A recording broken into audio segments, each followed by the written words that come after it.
అతనిలో నరనరాన పెత్తందారి పోకడలు నిండిపోయి ఉన్నాయి. అసలు అతని చరిత్రే నేరమయం. శివశివాని స్కూల్ విన్యాసంతో పాటు సింహాద్రిపురం పోలీస్ స్టేషన్లో ప్రకాష్ బాబు అనే ఎస్ఐ మీద దాడి చేసిన దౌర్జన్యకాండ కూడా మన వాడి చరిత్రలో రాసి ఉంది. కర్మ ఏంటంటే ముఖ్యమంత్రి హోదాలో సింహాద్రిపురం పోలీస్ స్టేషన్ కొత్త బిల్డింగ్ను జగన్ ప్రారంభించడం. అసలు జగన్ మీద ఉన్నన్ని కేసులు, ఛార్జ్ షీట్లు ఏ ముఖ్యమంత్రి మీద ఉండి ఉండవు. శివశివాని స్కూల్లో పేపర్ లీకేజ్ కేసు కావచ్చు, సింహాద్రిపురం పోలీస్ స్టేషన్లో దాడి కావచ్చు, ఇవన్నీ జగన్కి నెట్ ప్రాక్టీస్ లాగా ఉపయోగపడ్డాయి. తండ్రి అధికారంలోకి రాగానే జగన్ స్వైర విహారం మొదలైంది. దోచేయడం, దాచేయడమే ఎజెండాగా 2004 నుంచి 2009 వరకు రెచ్చిపోయాడు. ఉమ్మడి ఆంధ్రప్రదేశ్లో రాజశేఖర రెడ్డి క్యాబినెట్ మంత్రిగా ఉన్న శ్రీ శంకర్రావు గారు, మాజీ మంత్రి శ్రీ ఎర్రంనాయుడు గారు హైకోర్టులో వేసిన పిటిషన్లతో ఈ 840 జగన్ దోపిడీ బట్టబయలైంది. క్రిమినల్ మిస్కాండక్ట్తో పాటు అవినీతి నిరోధక చట్టాల కింద ఈ కేసులు నమోదయ్యాయి. పారిశ్రామికవేత్తలను, పెట్టుబడిదారులను బెదిరించి క్విడ్ ప్రోకోలకు పాల్పడి సూట్ కేస్ కంపెనీలతో 1,00,000 కోట్లు మూటగట్టుకున్న ఈ వ్యక్తి ఎవరు అంటే చిన్న పిల్లాడు అడిగినా చెప్తాడు, జగన్ మోహన్ రెడ్డి అని.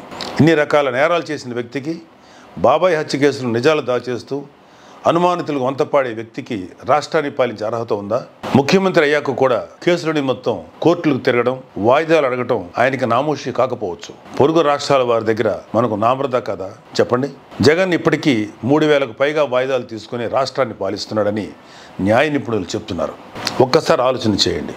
నేరాలు, మోసాలతో పెత్తనం చేస్తున్న వ్యక్తి ఓవైపు, సర్వం సమాజం కోసం ఇచ్చేసేంత త్యాగనిరతి కలిగిన నిస్వార్థ సేవకుడు మరోవైపు. ప్రజలందరికీ సవినయంగా విన్నవిస్తున్నాను. స్వార్థం, నేరం, మోసం, అరాచకం, దౌర్జన్యం ఇలాంటి మాటలకు మనిషి రూపం ఇస్తే అది జగన్మోహన్ రెడ్డి.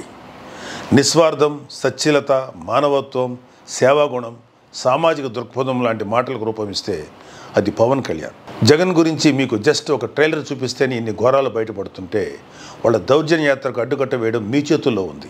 ఇలాంటి వ్యక్తిని మళ్ళీ ముఖ్యమంత్రి పీఠం వైపు రాకూడదని, ఆంధ్రప్రదేశ్ రాష్ట్రాన్ని కాపాడుకోవాలనే పవన్ కళ్యాణ్ గారు వైసీపీ వ్యతిరేక ఓటు చీలనివ్వను అని 2 ఏళ్ల కిందటే ప్రతిజ్ఞ చేశారు. ఎన్డీఏ కూటమి ద్వారా జనసేన, తెలుగుదేశం, బీజేపీ ఒక జట్టుగా ఏర్పడ్డాయి. పొత్తుని గెలిపిద్దాం, రాష్ట్రాన్ని కాపాడుకుందాం. జై జనసేన, జై బీజేపీ, జై తెలుగుదేశం, జై హింద్.